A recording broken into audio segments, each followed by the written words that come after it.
मैना को प्रत्यक्ष दर्शन देकर शिवा देवी का उन्हें अभीष्ट वरदान से संतुष्ट करना तथा मैना से मैनाक का जन्म।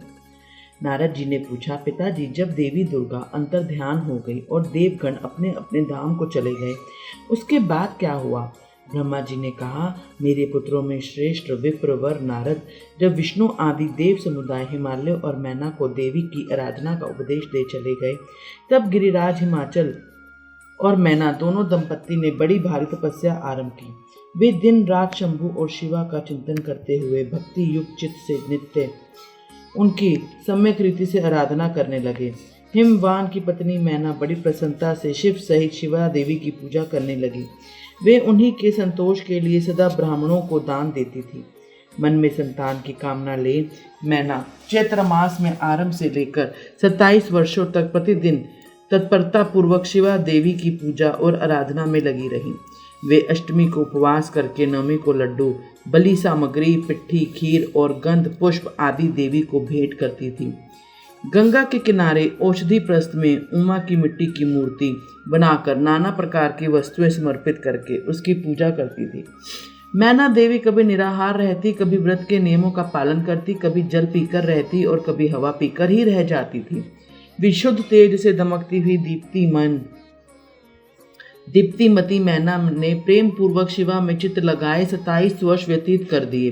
27 वर्ष पूरे होने पर जगमयी शंकर कामनी जगदम्बा उमा अत्यंत प्रसन्न हुई। मैना की उत्तम भक्ति से संतुष्ट हो वे परमेश्वरी देवी उन पर अनुग्रह करने के लिए उनके सामने प्रकट हुई। तेजो मंडल के बीचों में विराजमान तथा दिव्य अवयवों से संयुक्त उमा देवी प्रत्यक्ष दर्शन दे मैना से हंसती हुई बोली। देवी ने कहा, गिरिराज हिमालय की रानी महासाध्वी मैना, मैं तुम्हारी तपस्या से बहुत प्रसन्न हूँ। तुम्हारे मन में जो अभिलाषा हो उसे कहो। मैना, तुमने तपस्या, व्रत और समाधि के द्वारा जिस जिस वस्तु के लिए प्रार्थना की है वह सब मैं तुम्हें दूंगी। तब मैना ने प्रत्यक्ष प्रकट हुई कालिका देवी को देखकर प्रणाम किया और इस प्रकार कहा। मैना बोली, देवी, इस समय मुझे आपके रूप का प्रत्यक्ष दर्शन हुआ है, अतः मैं आपकी स्तुति करना चाहती हूँ। कालिके, इसके लिए आप प्रसन्न हो। ब्रह्मा जी कहते हैं, नारद, मैना का ऐसा कहने पर सर्वमोहिनी कालिका देवी ने मन में अत्यंत प्रसन्न हो अपनी दोनों बाहों से खींचकर मैना को हृदय से लगा लिया। इससे उन्हें तत्काल महाज्ञान की प्राप्ति हो गई। फिर तो मैना देवी प्रिय वचनों द्वारा भक्ति भाव से आपने सामने खड़ी हुई कालिका की स्तुति करने लगी। मैना बोली, जो महामाया जगत को धारण करने वाली चंडिका, लोक धारणी तथा संपूर्ण मनवांछित पदार्थों को देने वाली हैं, उन महादेवी को मैं प्रणाम करती हूँ। जो नित्य आनंद प्रदान करने वाली माया, योग निद्रा, जग जननी तथा सुंदर कमलों की माला से अलंकृत हैं, उन नित्य सिद्धा उमा देवी को मैं नमस्कार करती हूँ। जो सबकी माता मही, नित्य आनंदमयी, भक्तों के शोक का नाश करने वाली तथा कल पर्यंत नारियों एवं प्राणियों की बुद्धि रूपणी है, उन देवी को मैं प्रणाम करती हूँ। आप यतियों के अज्ञानमय बंधन के नाश के हेतु भूता ब्रह्म विद्या हैं। फिर मुझ जैसी नारियां आपके प्रभाव का क्या वर्णन कर सकती हैं? अतः अर्थवेद की जो हिंसा है वह आप ही हैं। देवी, आप मेरे अभीष्ट फल को सदा प्रदान कीजिए। भावहीन तथा अदृश्य नित्य तन मात्राओं से आप ही पंचभूत के समुदायों के संयुक्त करती हैं। आप ही उनकी शाश्वत शक्ति हैं। आपका स्वरूप नित्य है। आप समय समय पर योग युक्त एवं समर्थ नारी के रूप में प्रकट होती हैं। आप ही जगत की योनि और आधार शक्ति हैं। आप ही प्राकृत तत्वों से परे नित्या प्रकृति कही गई हैं। जिसके द्वारा ब्रह्म के स्वरूप को वश में किया जाता है, वह नित्य विद्या आप ही हैं।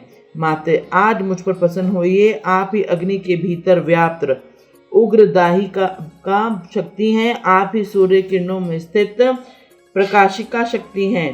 चंद्रमा में जो आहादिक शक्ति है वह भी आप ही हैं। ऐसी आप चंडी देवी का मैं स्तवन और वंदन करती हूँ। आप स्त्रियों को बहुत प्रिय हैं। उदर्व रेता ब्रह्मचारियों की ध्येय भूता नित्य ब्रह्म शक्ति ही आप हैं। संपूर्ण जगत की वांछा तथा श्रीहरि की माया भी आप ही हैं।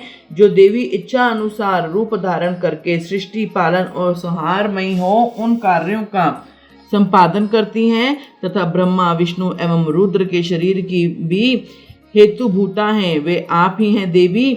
आज आप मुझ पर प्रसन्न हो, आप को पुनः मेरा नमस्कार है। ब्रह्मा जी कहते हैं, नारद मैना के इस प्रकार स्तुति करने पर दुर्गा कालिका ने पुनः उन मैना देवी से कहा, तुम अपना मनोवांछित वर मांग लो। हिमाचल प्रिय, तुम मुझे प्राणों के समान प्यारी हो, तुम्हारी जो इच्छा हो वह मांगो, उसे मैं निश्चय ही दे दूंगी। तुम्हारे लिए मुझे कुछ भी अदेय नहीं है। महेश्वरी उमा का यह अमृत के समान मधुर वचन सुनकर हिमगिरी कामनी मैना बहुत संतुष्ट हुई और इस प्रकार बोली, शिवे आपकी जय हो, जय हो। उत्कृष्ट ज्ञान देने वाली महेश्वरी जगदम्बिके, यदि मैं वर पाने के योग्य हूँ तो फिर आपसे श्रेष्ठ वर मांगती हूँ। जगदम्बे, पहले तो मुझे 100 पुत्र हो, उन सब की बड़ी आयु हो, वे बल पराक्रम से युक्त तथा रिद्धि सिद्धि से संपन्न हो। उन पुत्रों के पश्चात मेरी एक पुत्री हो जो स्वरूप और गुणों से सुशोभित होने वाली हो, वह दोनों कुलों का आनंद देने वाली तथा तीनों लोकों में पूजित हो।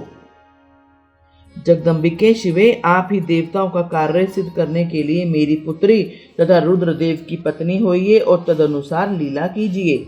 ब्रह्मा जी कहते हैं, नारद, मेनका की बात सुनकर प्रसन्न हृदया देवी उमा ने उनके मनोरथ को पूर्ण करने के लिए मुस्कुराकर कहा। देवी बोली, पहले तुम्हें 100 बलवान पुत्र प्राप्त होंगे, उनमें से भी एक सबसे अधिक बलवान और प्रधान होगा, जो सबसे पहले उत्पन्न होगा। तुम्हारी भक्ति से संतुष्ट हो मैं स्वयं तुम्हारे यहाँ पुत्री के रूप में अवतीर्ण होंगी और समस्त देवताओं से सेवित हो उनके कार्य में सिद्धि करूंगी। ऐसा कहकर जगदात्री परमेश्वरी कालिका शिवा मेनका के देखते ही देखते वहां से अदृश्य हो गई। तात महेश्वरी से अभीष्ट वर पाकर मेनका को भी अपार हर्ष हुआ। उनका तपस्या जनित सारा कलेश नष्ट हो गया। मुने फिर काल क्रम से मैना के गर्भ रहा और वह प्रतिदिन बढ़ने लगा। समय अनुसार उसने एक उत्तम पुत्र को जन्म दिया जिसका नाम मैनाक था। उसने समुद्र के साथ उत्तम मैत्री बांधी। वह अद्भुत पर्वत नाग वधुओं के उपभोग का स्थल बना हुआ है। उसके समस्त अंग श्रेष्ठ हैं। हिमालय के 100 पुत्रों में से वह सबसे श्रेष्ठ और महान बल पराक्रम से संपन्न है।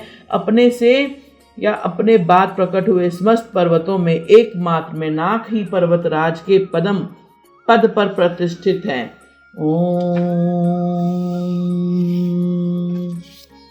इस प्रकार रुद्र संहिता पार्वती खंड अध्याय 5 पूर्ण हुआ।